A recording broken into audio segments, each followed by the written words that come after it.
BPL মাতাতে রাতে ঢাকায় পৌঁছে সকালেই বরিশালের অনুশীলনে শাহিন শাহ আফ্রিদি মাশরাফিকে ছাড়াই 11তম আসরের প্রস্তুতি শুরু সিলেটের।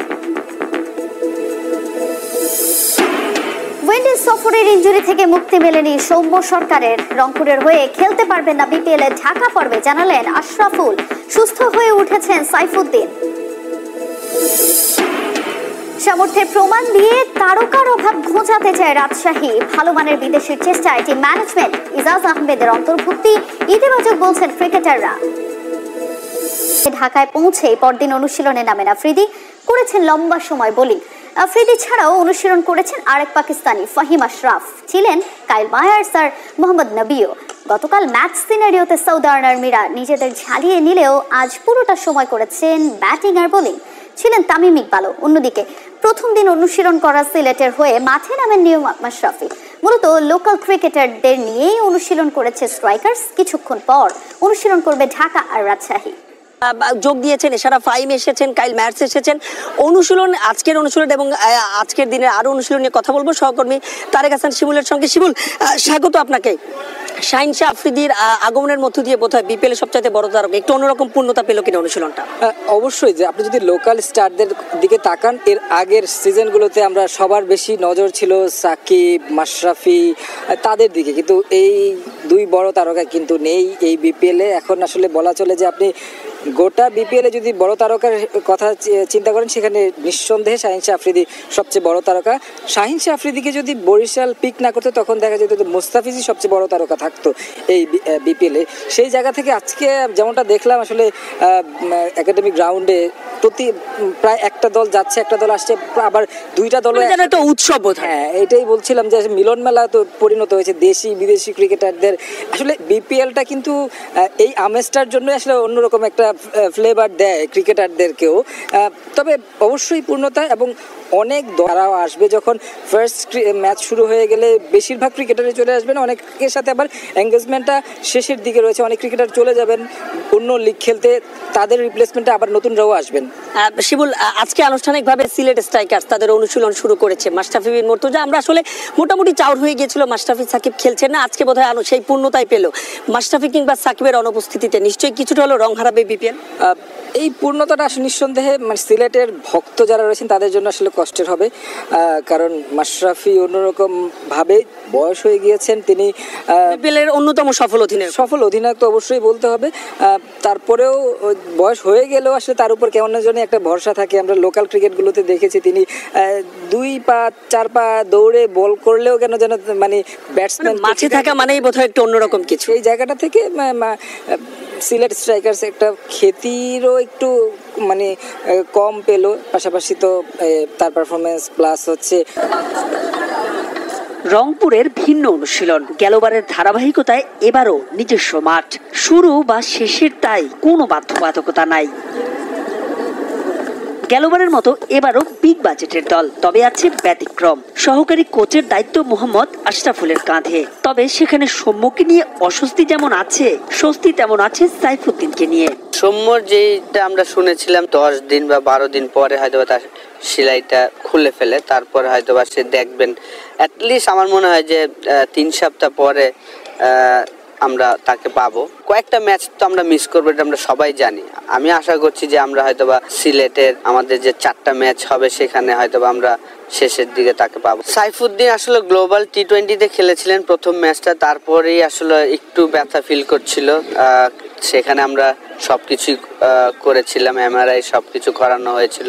তো বিপিএল এর প্রথম ম্যাচ থেকে সে একদম খেলতে পারবেন, এটা আমরা জানি। বিপিএল এর আগে জেতা গ্লোবাল সুপার লিগের শিরোপা সাবেক বিপিএল চ্যাম্পিয়নদের দিচ্ছে বাড়তি অনুপ্রেরণা। প্রথম ম্যাচ থেকেই পাওয়া যাচ্ছে ইফতেখার খুশদিলদের। লোকাল ক্রিকেটাররাও মাত্রই শেষ করেছেন এনসিএল। সব মিলিয়ে তাই ইতিবাচক শুরুর লক্ষ্য রাইডার্স শিবিরের। এই প্রথম আমি মনে করি যে আমাদের বিপিএলটা শুরু হচ্ছে, আমাদের লোকাল প্লেয়াররা পুরোপুরি রাইট ট্র্যাকে আছেন। কারণ অন্য সময় দেখা যেত যে আমরা 4 ডে ক্রিকেট খেলে এসে তারপর বিপিএল খেলতাম। তো এনসিএল টি20তে যারা ফাইনাল খেলেছেন তারা 10টা ম্যাচ খেলার সুযোগ পেয়েছেন, যারা তার আগে আউট হয়েছেন তারাও 7টা ম্যাচ খেলার সুযোগ পেয়েছেন। তো এটা একটা অ্যাডভান্টেজ। আমি আশা করবো আজকে ট্রেনিং সেশনটা ভালো হয়েছে আমাদের, যদিও শর্ট অ্যান্ড শার্প ছিল। অন্যদিকে টানা দ্বিতীয় দিনের মতো অনুশীলন করেছে চিটাগং কিংস, যাদের বড় শক্তি বোলিং বিভাগ। লোকাল ক্রিকেটারদের লক্ষ্য ভালো করে নির্বাচকদের দৃষ্টি কাড়া। আমার লক্ষ্য থাকে সবসময় ইকোনমিক প্লাস আর্লি উইকেট বের করা। আর্লি উইকেট বের করতে যায় হয়তো বা 2-1 বাউন্ডারি হয়ে যেতে পারে, ইটস নর্মাল, বাট আমার সবসময় টার্গেট থাকে যে আমি ইকোনমিক্যাল বোলিং করে বেরিয়ে যাব। সবকিছু একটা আন্ডার কন্ট্রোলের ভিতরে আছে। এখন একটা ভালো একটা সুযোগ লাগবে, ভালো পারফর্ম করা লাগবে অনেস্টলি। যেটা আর ন্যাশনাল টিম তো ইটস নট ইজি অনেস্টলি, যে একবার চান্স পাইছে দেখে আমার জন্য বারবার এটা ইজি হয়ে যাবে এরকম কিছু না। আমার আবার ন্যাশনাল টিমে খেলতে হলে অবশ্যই আমাকে প্রুভ করে আসতে হবে। তো হোপফুলি এটা বিপিএল একটা ভালো প্ল্যাটফর্ম, তো এবারও আবার সুযোগ আসছে প্রমাণ করার, ইনশাল্লাহ ভালো কিছু হবে। ইংলিশ অলরাউন্ডার মঈন আলীকে নিয়ে কিছুটা শঙ্কা থাকলেও প্রথম ম্যাচের আগে চিটাগং ফ্র্যাঞ্চাইজিরায় যোগ দেবেন ওসমান খান, হায়দার, ম্যাথিউস, ওয়াসিম জুনিয়র কিংবা বিনুরা ফার্নান্দোরা।